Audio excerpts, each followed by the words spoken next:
Всім привіт і слава Україні! Я Дмитро Антонов, і ви на моєму каналі, а я з України.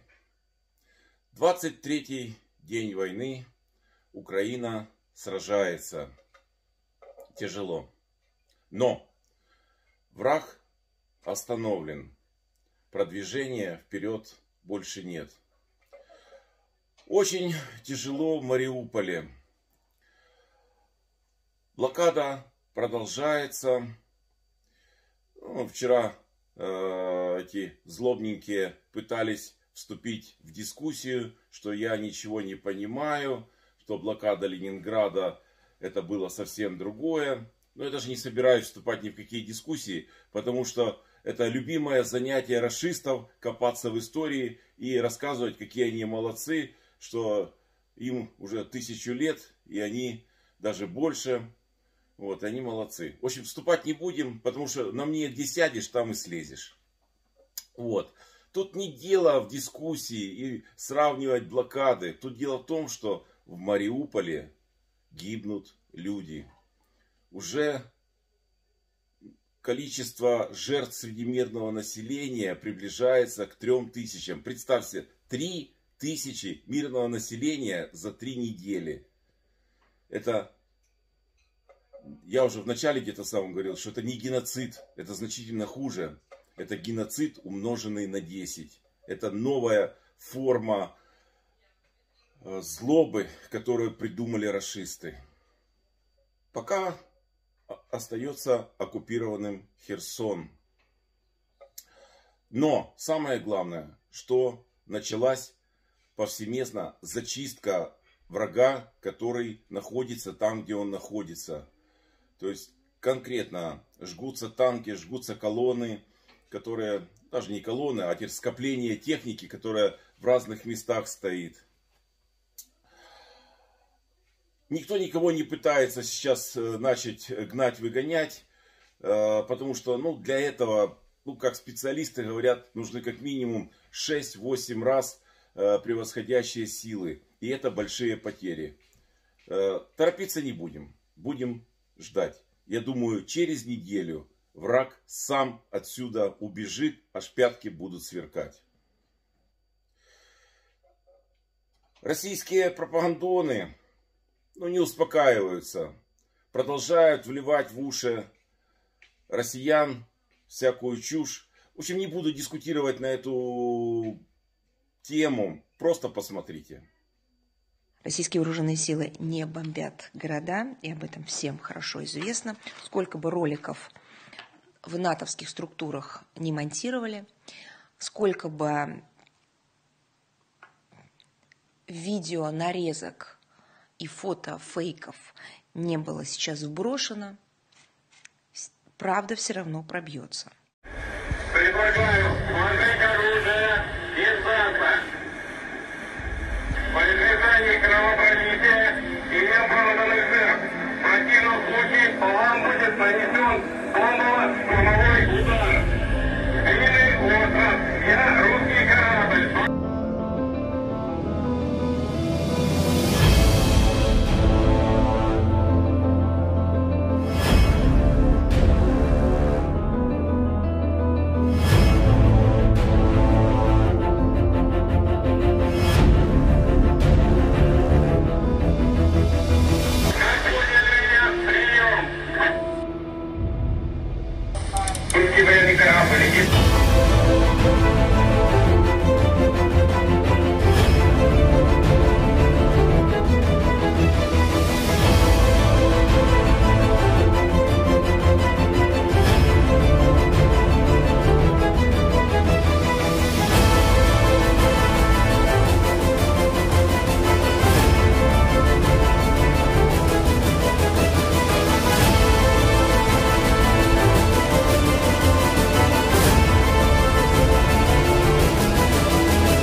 Мы не будем снабжать ваш пароход. Русский корабль, иди нахуй. Оккупанты, бля. Уважаемые, давайте без политики, у нас топливо заканчивается. Ну, если у вас топливо заканчивается, вы можете использовать Весла, бля, пошли. Сопротивляется вся Украина. Все 40 миллионов украинцев, как одно целое, борются за свою независимость. Даже украинская земля и та принимает участие в этой борьбе. Украинский чернозем непобедим. Российская армия, ёб твою мать, застряла в болоті. Отак вони от приїхали до нас воювати. Все бросили, говнюки. Зараз ми їм покажемо Кузькину мать. Спалим це все нахуй. Рассказываю историю про эти танки. Вот они заехали. А эти два танка сопровождали колонну бензовозов. Тут поработал народ, перекрыл им дорожку, навалил деревьев на нормальной дороге. Вот они поехали в объезд и сюда попали. А эти через недельку приехали спасать. Вот. Но чернозем украинский из Сумской области их уже не выпустил. Вот они здесь и пропарковались на стояночку платную. И наша рубрика «Авиация», канал все-таки авиационный. Сегодня поговорим о парочке очень важных вещей. В СМИ появилась информация о том, что в Канаде арестован российский самолет. Да, это так. Значит, российский самолет, бортовой номер РА-82078, приземлился в Торонто 26 февраля. И уже 27 февраля, мне позвонили из украинской диаспоры, из Канады, и сказали: самолет, мы инициируем арест его. Я говорю: очень правильно. Он говорит: необходима помощь от конструкторского бюро, составление соответствующих писем, прочее все. К сожалению, конструкторское бюро никак не отреагировало на это. И волонтеры, канадцы украинского происхождения занялись этим вопросом и продолжают заниматься. Это процесс очень долгий. Не думайте, что уже завтра будет передан самолет. Слишком много юридических нюансов, обоснований и всего остального. Я проходил эти моменты в начале 2000-х годов. У нас в компании было арестовано 2 самолета Ан-124, один в Брюсселе, один в Канаде. И процесс их освобождения занял 2-3 года. И опять возврата к нам в компанию. В общем, это не так просто. Ну и, соответственно, СМИ пишет: будет передан военным. Не военным он будет передан. Он будет передан в нашу авиакомпанию, потому что только мы эксплуатируем такие самолеты. И, соответственно, будем возить грузы, необходимые для Украины. И гуманитарку, и помощь. Все будем возить. Все, что надо для нашей победы. Еще что. Лейпциг. 23 февраля, еще до начала войны, приземлился самолет тоже Ан-124, бортовой номер РА-82048. И, соответственно, тоже того же 26 числа уже от нас, ну от меня конкретно, и еще там от нескольких людей поступила инициатива о том, что необходимо поддержать украинскую, опять же, инициативную группу в Лейпциге о аресте этого самолета. Самолет был 26 числа тоже арестован, и начался процесс его, в общем, юридический процесс начался.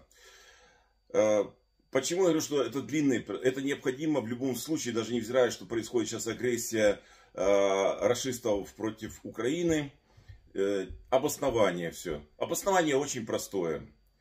С 2014 года, когда полностью были разорваны отношения в авиационном плане с рашистами, каким-то образом самолеты Ан-124 продолжали летать по всему миру. Соответственно, значит, было продление ресурса, продление ресурса двигателей. Спрашивается, каким образом? Вот с этим и нашим правоохранительным органам, прокуратуре, НАБУ и всем прочим необходимо будет разобраться, как это могло произойти. Вот. И это будет одним из оснований для того, чтобы в конечном итоге данные самолеты оказались у нас. Лейпциг. Я сейчас покажу сам аэропорт. Вот аэропорт. Вот это стоянка, там где базируются эти самолеты. И, соответственно, вот эти самолеты, тут ряд фотографий. В том числе вы видите самолеты, которые стоят без двигателей. То есть на данный момент в Лейпциге стоит один полностью исправный самолет под арестом. И стоят еще два самолета, которые не имеют двигателей. Поэтому в Лейпциге я считаю, что должна быть произведена работа по всем трем самолетам.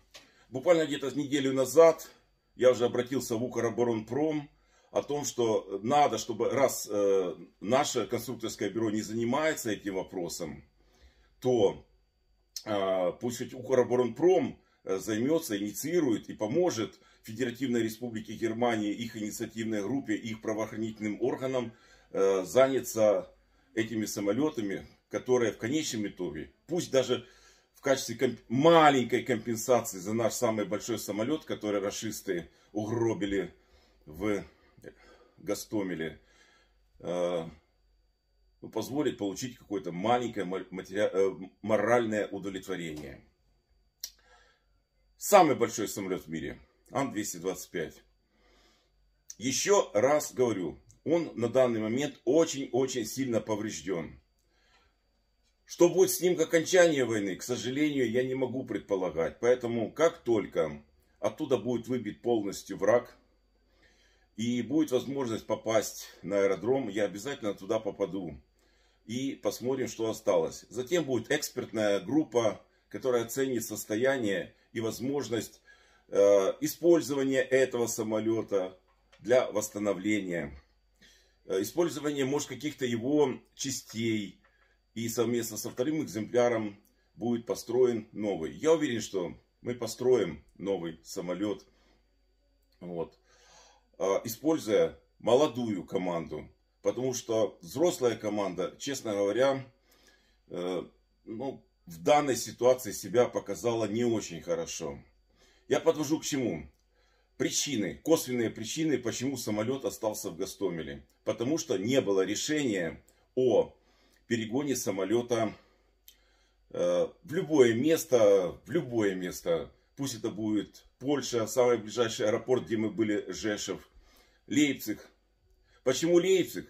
Да потому что еще 26 января было обращение к нашему большому руководителю государственного предприятия Антонов от представителей НАТО, НАМСа, которые работают через Антонов Logistics Salis компанию, о том, что предлагают нам в свете грядущих событий перебазировать весь наш флот в Лейпциг со всеми персоналом, экипажем, запчастями. Все. Ответа на этот вопрос не последовало. Ну и далее, соответственно, перед войной не было принято решение о перегоне и самого огромного самолета МРИ, и наших маленьких самолетов Ан-28, Ан-26, Ан-74. Я считаю, что, к примеру, не было принято решение о перегоне, потому что отсутствовал топ-менеджмент нашей компании, который бодренько за 2 недели до войны весь уехал в Лейпциг и оккупировал до войны еще офис Антонов Logistics Salis. Думайте, решайте. Тут есть где найти причины, связи с Российской Федерацией и все остальное. Я надеюсь, те, кто ответственен за эти вопросы, примет мои слова ко вниманию. Я готов показать, рассказать о некоторых нюансах нашей жизни. А сейчас посмотрим маленький сюжетик из прошлых фильмов. Красивый. Это посадка в Анкоридже при минимуме погоды. Смотрим.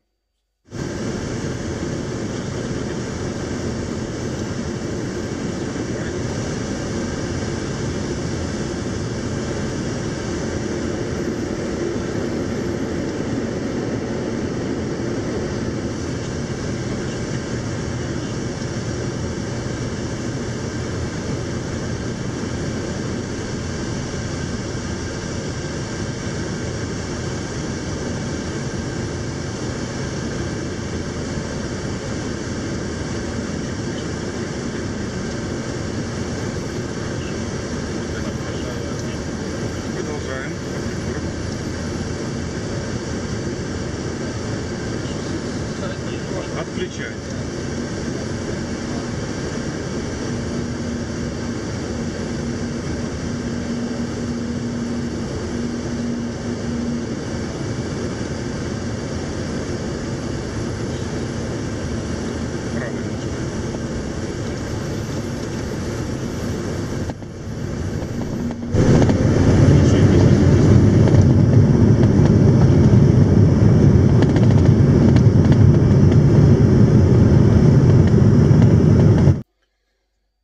Так что справляемся с такими погодами. Самолет может очень многое. І слава Збройним силам України, слава Україні і смерть ворогам. А у нас обов'язково далі буде. До завтра. Пока.